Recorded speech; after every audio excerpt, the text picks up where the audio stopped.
Hello class 12th। आज के session में हम डिस्कस करेंगे इंडियन इकोनॉमिक्स का फर्स्ट चैप्टर के ऑब्जेक्टिव्स। अकाउंट्स के फर्स्ट चैप्टर के ऑब्जेक्टिव्स आपको मिल चुके हैं, अच्छे से पढ़ लो, अच्छे से तैयारी कर लो। इसी में से आने वाला है आपका पूरा पेपर टर्म 1 का। ठीक है, चलो इंडियन इकोनॉमिक्स स्टार्ट करते हैं। स्टार्ट करने से पहले एक चीज़ ज़रूर बोलूँगी, चैनल सब्सक्राइब कर लिया है तो बहुत अच्छी बात है, नहीं किया है तो कर लो। साथ में बेल आइकन ज़रूर प्रेस करना, क्योंकि बेल आइकन प्रेस करोगे तभी कोई पर्पस बनता है चैनल को सब्सक्राइब करने का, क्योंकि आपको वीडियोस के नोटिफिकेशन तभी मिलेंगे जब आप बेल आइकन को प्रेस करोगे। चलो वैसे ही सॉल्व करेंगे। आपको 4 से 5 सेकंड्स का टाइम मिलेगा। ABCD लिखने में बहुत ज़्यादा टाइम नहीं लगता, तो आप A, B या C जो आपका ऑप्शन ठीक लग रहा है आप फटाफट से लिखो, देन उसके बाद में हम उसके बारे में बात करेंगे। अच्छा, मैं एक चीज़ और बता दूं, जैसे अकाउंट्स में हम मैं थोड़ा सा आपको एक्सप्लेन कर रही थी, जो जो क्वेश्चन था यहाँ पे भी वैसे ही एक्सप्लेन करूँगी, बिकॉज जब तक आपको ये नहीं पता होगा कि हम ये आंसर टिक कर रहे हैं तो क्यों कर रहे हैं, या बाकी 3 छोड़ रहे हैं तो क्यों छोड़ रहे हैं, तब तक मतलब आपको भी मज़ा नहीं आएगा। ठीक है, चल स्टार्ट करते हैं क्वेश्चन नंबर फर्स्ट के साथ। क्वेश्चन नंबर फर्स्ट आपकी स्क्रीन पर है, पढ़ो, मैं भी पढ़ रही हूँ। In how many sectors is the occupational structure of India is divided? Bharat की व्यावसायिक संरचना को कितने क्षेत्रों में विभाजित किया गया है? 1, 2, 3 और 4। जल्दी से 4 सेकेंड्स का टाइम दे रही हूँ, जल्दी से अपना ऑप्शन लिखो। और हाँ, होमवर्क करते रहना। एक छोटा सा वीडियो बनाया था 3.5 मिनट का, देख लिया तो बहुत अच्छी बात है, नहीं तो देखो, लिंक डिस्क्रिप्शन में है। फटाफट से चलो, टाइम 4 सेकेंड्स का टाइम दे रही हूँ। फिर आंसर की साइड, मैं आंसर की साइड बढ़ रही हूँ। Answer 3 is the correct answer, मतलब जो सी ऑप्शन है वो सही है। दे आर, मतलब 3 सेक्टर्स हैं हमारी इंडियन इकोनॉमी में।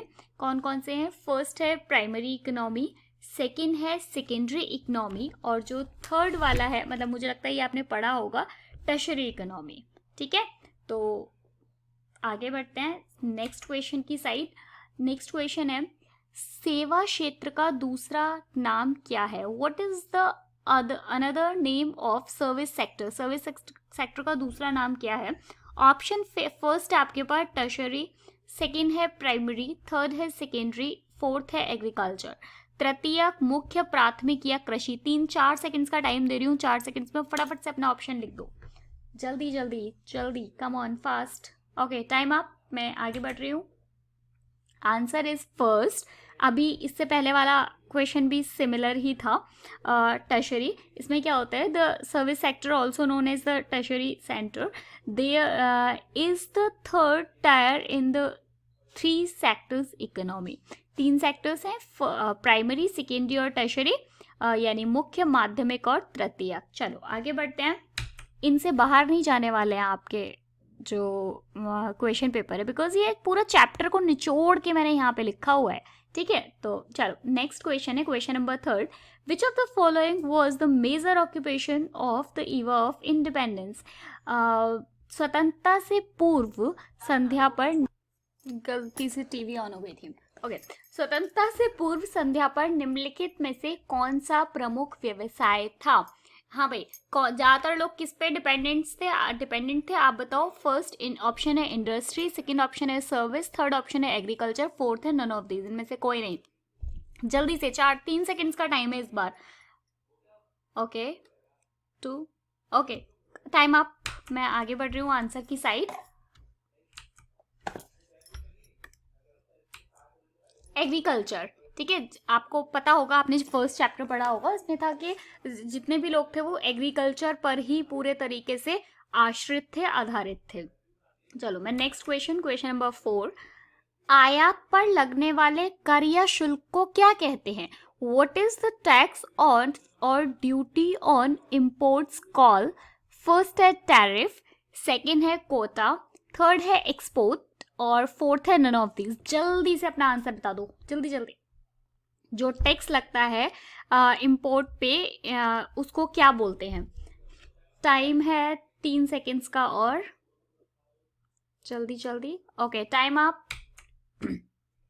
टैरिफ बोला जाता है। Import duty also known as custom duty, tariff, import tax और इम्पोर्ट टैरिफ। अच्छा, एक चीज याद रखना कि ये वाले वीडियोस आप डाउनलोड कर लेना साथ में, या फिर आप इनको कहीं सेव करके रख लो पूरी प्लेलिस्ट को, क्योंकि ये जो नीचे एक्सप्लेनेशन लिखे हैं वो मैंने लिखे ही इसलिए ताकि मतलब आपको पता रहे कि आप ये वाला आंसर अगर टिक कर रहे हो तो क्यों कर रहे हो। चलो आगे बढ़ते हैं, मैं थोड़ा स्पीडली करा रही हूँ ताकि आपकी स्पीड भी बनी रहे। पहला है, where were the first iron and steel company establish? पहली लोहा और इस्पात कंपनी कहाँ स्थापित की गई थी? फर्स्ट चैप्टर में शायद मुझे लगता है सेकंड या थर्ड पेज पे ये दिया गया है। फर्स्ट है ऑप्शन ए कोलकाता, जमशेदपुर, पटना या रांची। बताओ जल्दी से, 3 सेकंड्स का टाइम है। हाँ जी, टाइम आप आगे बढ़ते हैं। Jamshedpur is the right answer. जो पहली लोहा इस्पात यानी आयरन एंड स्टील कंपनी थी वो जमशेदपुर में एस्टैब्लिश की गई थी। ठीक है, चलो आगे बढ़ते हैं। Number 6, in which of the following sector is manufacturing activity included? Primary, tertiary, secondary या ऑल ऑफ दिस? निम्नलिखित में से किस क्षेत्र में विनिर्माण गतिविधि शामिल थी? अच्छा, मैं थोड़ा सा क्लू देती हूँ फटाफट से। मैन्युफैक्चरिंग को किस में शामिल किया गया है, मुझे जल्दी से बस इतना बता दो।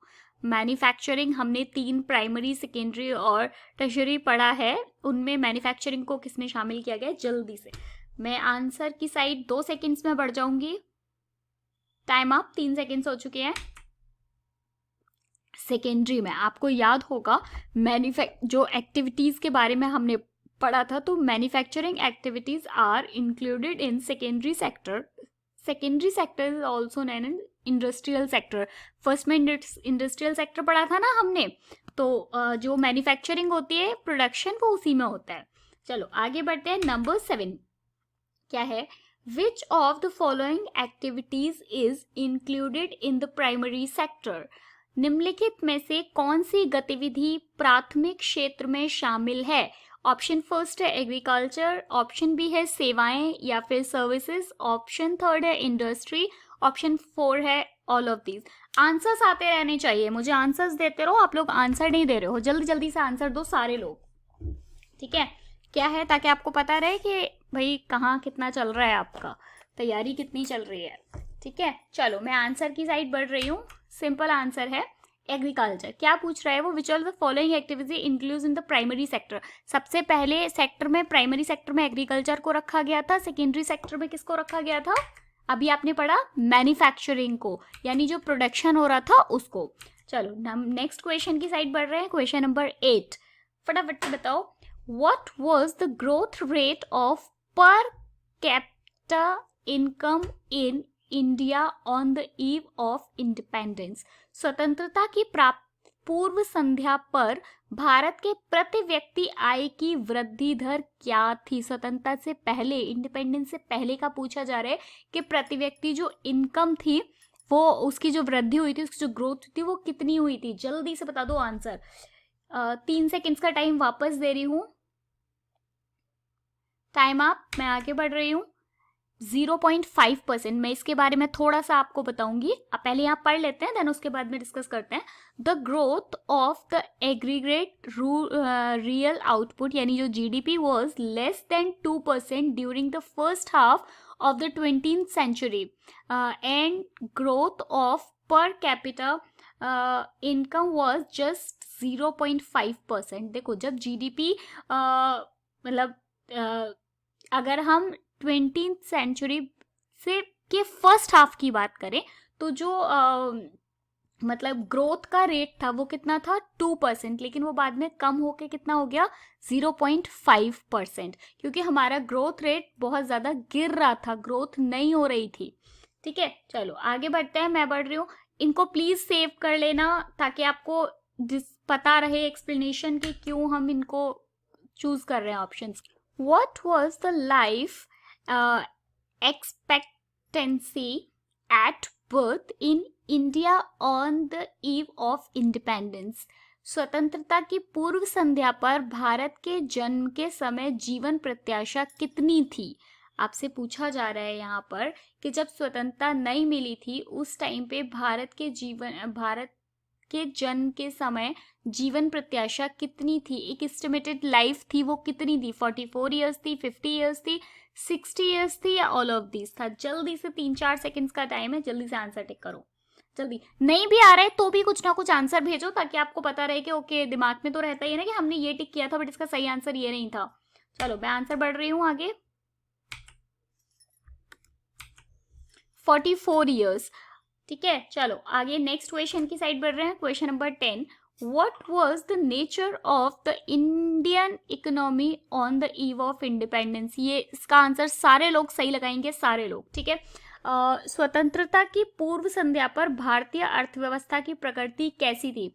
बहुत ही ज्यादा ठहरी हुई थी, मतलब स्टैगनेंट थी, या फिर बैकवर्ड थी, या फिर अंडर डेवलप्ड थी, मतलब ठहरी हुई थी, पिछड़ी हुई थी, या अविकसित थी? इंडिया के इंडिपेंडेंस से पहले कैसी थी भाई हमारी इंडियन इकोनॉमी? जल्दी से बता दो, फटाफट से, 3 सेकेंड्स का टाइम है, जल्दी जल्दी जल्दी। चलो टाइम अप, मैं आगे बढ़ रही हूँ। ऑल ऑफ दीज, ठहरी हुई थी, कोई सुधार नहीं हो रहा था, बहुत बैकवर्ड थी, पिछड़ी हुई थी, और बिल्कुल ही अंडर डेवलप्ड थी, अविकसित थी। चलो आगे बढ़ते हैं। क्वेश्चन नंबर 11, आंसर्स करते रहो। चलो क्वेश्चन नंबर 11 में 20वीं सदी के पूर्वार्ध के दौरान देश की कुल वास्तविक उत्पादन की वृद्धि डैश से कम थी। The century of growth of aggregate real output was less than dash, ये आपको यहाँ पे फिल इन द ब्लैंक्स है, ठीक है। During the first half of the 20th century, मैंने अभी आपको इसका आंसर बताया, जस्ट 2 या 3 पहले अभी हम इसके बारे में बात कर चुके हैं, मतलब एक्सप्लेनेशन मैंने दिया था आपको। जस्ट फटाफट से 4 सेकेंड्स का टाइम है, जल्दी आंसर लिखो, जल्दी जल्दी जल्दी आंसर लिखो। चलो मैं आंसर की साइड बढ़ रही हूँ। 2%, अभी तो बताया था कि फर्स्ट हाफ में जो ग्रोथ रेट था वो 2% था, बाद में कम होकर कितना हो गया था, 0.5%। चलो आगे बढ़ते हैं नंबर 12 की साइड। नंबर 12 में क्या बोल रहे हैं, dash of agriculture increase the burden of revenue of farmers, कृषि के डैश ने किसानों पर राजस्व का बोझ बढ़ा दिया। कृषि की किस चीज ने, मतलब जल्दी से आंसर बताओ। नंबर 12 मैं थोड़ा ज़्यादा 5-6 सेकेंड्स का टाइम दे दूंगी ताकि आप लिख पाओ। जल्दी से टाइप करो आंसर, जल्दी जल्दी जल्दी जल्दी से। ओके मैं आंसर की साइड बढ़ रही हूँ, जल्दी से फटाफट से। एग्जैक्टली जो कॉमर्शियलाइजेशन था उसने बहुत ज़्यादा बर्डन बढ़ा दिया था फार्मर्स पे, क्योंकि आपको, अगर आपने चैप्टर डिटेल में पढ़ा है, नहीं पढ़ा है तो होमवर्क करना बिल्कुल मत भूलो। 3.5 मिनट का एक वीडियो दिया है, डिस्क्रिप्शन में लिंक दे दूंगी, देखो ज़रूर, तभी आप इन क्वेश्चंस को सॉल्व कर पाओगे और तभी आपको और मुझे दोनों को क्लास में मज़ा आएगा। थोड़ा सा एक्सप्लेन कर देती हूँ। जब कॉमर्शियलाइजेशन हुआ तो उस टाइम पे जो फार्मर्स थे, जो किसान थे, उन पे बहुत ज़्यादा बर्डन आ गया कि आपको इतना प्रोडक्शन तो करना ही पड़ेगा। गवर्नमेंट ने एक लिमिट फिक्स कर दी थी कि इतना प्रोडक्शन तो आपको करना ही पड़ेगा रेवेन्यू जनरेट करने के लिए। चलो नेक्स्ट क्वेश्चन की साइड बढ़ रहे हैं। क्वेश्चन नंबर 13 होना चाहिए था, 14 लिख दिया गलती से, कोई बात नहीं, आगे बढ़ते हैं। भारतीय अर्थव्यवस्था ने ब्रिटिश उद्योग के लिए डैश के स्रोत और इसके तैयार माल के लिए एक बाजार के रूप में कार्य किया। बहुत सिंपल है, मैं थोड़ा सा एक्सप्लेन करूंगी, पहले इंग्लिश वाला पढ़ लेते हैं। Indian economy served as a source of for the British industry and a market for it finish goods. जल्दी से आंसर बता दो मुझे, क्या होगा इसका आंसर।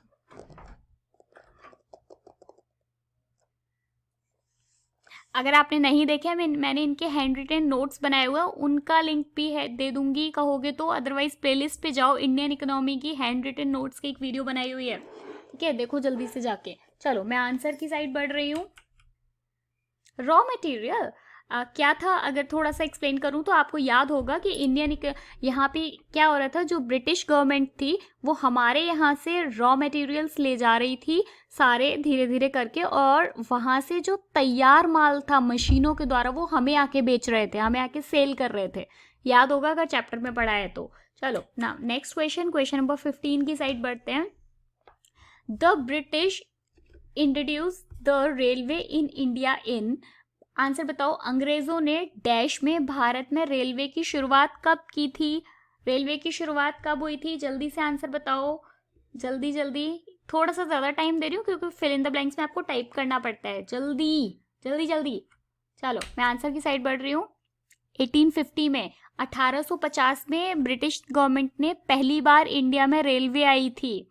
चलो आगे बढ़ते हैं। Next question, question number 16। Question number 16, okay.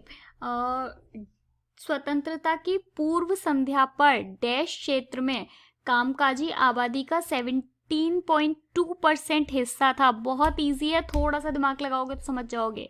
The dash sector accounted for 17.2% of the working population on the eve of independence.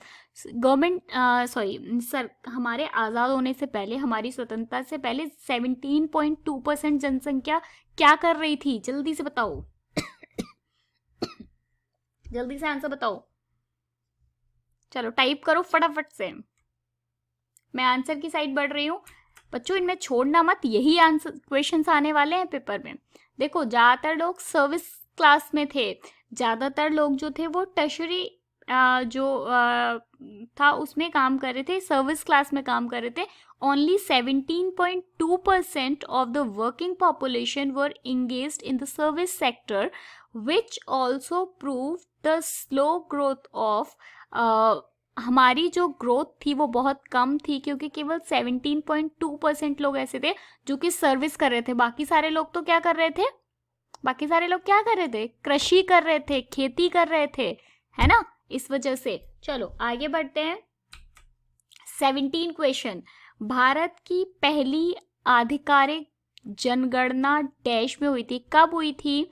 India's first official sorry census was undertaken इन, कब हुई थी भाई पहली जनगणना, आधिकारिक जनगणना? ऑफिशियल की बात की जा रही है।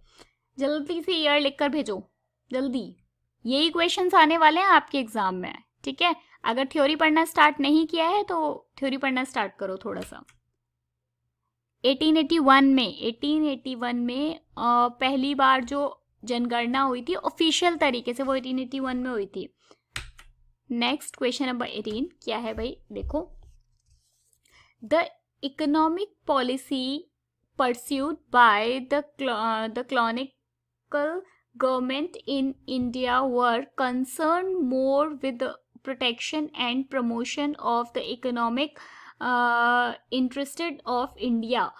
भारत में औपनिवेशिक सरकार द्वारा अपनाई गई आर्थिक नीतियों का संबंध भारत के आर्थिक हितों के संरक्षण और संवर्धन से अधिक था। आंसर बताइए जल्दी से। चलो मैं आंसर की साइड बढ़ जाती हूँ, ठीक है? ट्रू फॉल्स था ये फॉल्स है। क्यों फॉल्स है? देखो मैं थोड़ा सा एक्सप्लेन कर देती हूँ इसको। देखो बोला ये जा रहा है कि जो इंडियन गवर्नमेंट थी, जो उसने क्या किया था कि क्या वो इंडिया की जो इकोनॉमी थी उसके प्रोटेक्शन और प्रमोशन जो था उससे ज़्यादा मतलब ज़्यादा काम कर रही थी उसके लिए। हाँ बिल्कुल, बहुत ज़्यादा काम कर रही थी, क्योंकि उस टाइम पे सबसे ज़्यादा ज़रूरी क्या था? अपनी इंडियन इकोनॉमी को डेवलप करना, उसको प्रमोट करना, उसको प्रोटेक्ट करना। तो ये ऑफ कोर्स ये फॉल्स है, ठीक है? चलो आगे बढ़ते हैं नंबर 19 की साइड। क्वेश्चन नंबर 19, हाँ जी। India was reduce to an import of primary products. Bharat को प्राथमिक उत्पादों का आयातक बना दिया गया। ट्रू या फॉल्स? टी और एफ में लिखकर भेज दो, पूरा लिखने की जरूरत नहीं है, जल्दी जल्दी से बताओ। भारत को प्राथमिक उद्योगों का आयातक बना दिया गया था। अगर आपने पढ़ा है तो जल्दी से मुझे आंसर दो, नहीं पढ़ा है तो भी ट्रू फॉल्स कुछ भी लिखकर भेजो जल्दी से, ताकि एंगेजमेंट बना रहे, ठीक है? और आपको भी बाद में याद रहेगा। फॉल्स है ये। क्यों है false? India became an exporter. वो एक इम्पोर्टर नहीं थी, वो एक एक्सपोर्टर थी। Exporter of primary products such as raw materials, जैसे सिल्क हो गया, कॉटन हो गया, वूल हो गया, शुगर हो गया, है ना, इंडिगो हो गया। क्या इंडिया में सामान आ रहा था या जा रहा था?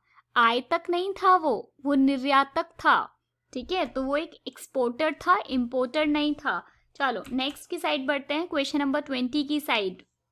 जल्दी से बताओ क्वेश्चन नंबर 20। औपनिवेशिक सरकार द्वारा शुरू की गई भूमि बंदोबस्त के परिणाम स्वरूप कृषि क्षेत्र में ठहराव आ गया।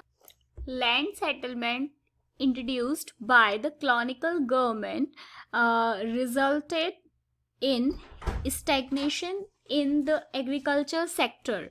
जल्दी से इसका आंसर बताओ, ये भी ट्रू फॉल्स ही है, फटाफट से, जल्दी से, जल्दी जल्दी जल्दी।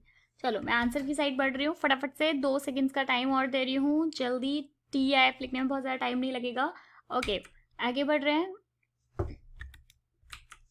आंसर इज ट्रू बिकॉज आपने अगर आपने अगर ये चैप्टर की मेरा वीडियो देखा होगा तो मैंने उसमें बताया था आपको कि हुआ क्या था। स्टार्टिंग में गवर्नमेंट जब हम तो तभी के तभी आज़ाद हुए थे नए नए, तो उस टाइम पे क्या हुआ कि गवर्नमेंट ने छोटी छोटी सी भूमि का पार्ट लोगों को दे दिया कि ठीक है आप इस पे कृषि करो, आप इस पे खेती करो, ठीक है, और वो खेती आपकी हो जाएगी। तो उससे बहुत ज़्यादा ठहराव आ गया। इसके लिए कुछ टाइम बाद गवर्नमेंट ने ये डिसाइड किया कि उनको वो भूमि दे, घर के हर इंसान के घर के पीछे उसको कुछ भूमि दी जाएगी, लेकिन वो भूमि आपकी नहीं होगी, वो जो लैंड है वो आपकी नहीं होगी, ठीक है। उससे जो प्रोडक्शन हो रहा है आप उसको अपने परिवार के लिए यूज कर सकते हो। बट पहले क्या हुआ था, आपको वो लैंड दे दी गई थी पूरे तरीके से सिर्फ आपके लिए, ठीक है। तो मतलब आपको उसका भूमि का मालिक बना दिया गया था। तो इससे क्या है, बहुत ठहराव हुआ, लोगों ने वो भूमि पे मतलब अपने मन से कुछ भी कर रहे हैं तो वो सारी चीजों को हटा दिया गया। तो ये बिल्कुल ट्रू, बिल्कुल सही बात है। आगे बढ़ते हैं क्वेश्चन नंबर 21 की side. The contribution of the new industrial sector to the gross domestic product यानी GDP expanded significantly during British rules। British सरकार के दौरान सकल घरेलू उत्पाद GDP के नए औद्योगिक क्षेत्रों में योगदान में काफी विस्तार हुआ। क्या ऐसा हुआ था कि जब ब्रिटिश गवर्नमेंट थी तो हमारा जो सकल घरेलू उत्पाद है यानी हमारा जो GDP था, डोमेस्टिक प्रोडक्ट्स जो थे, क्या उनमें ब्रिटिश सरकार ने हमारी बहुत ज्यादा हेल्प की थी? जल्दी से ट्रू या फॉल्स लिखो, जल्दी, आंसर्स नहीं आ रहे हैं, जल्दी जल्दी बताओ। Time up, time up, time up. False, बिल्कुल भी नहीं। ब्रिटिश गवर्नमेंट ने बिल्कुल भी हेल्प नहीं की थी हमारी इसके लिए। वो तो चाहते ही नहीं थे कि हम कोई घरेलू उत्पाद करें, वो तो चाहते थे जो उनकी बनाई हुई फैक्ट्रीज हैं लोग उसमें काम करें, है ना। चलो आंसर आगे बढ़ते हैं।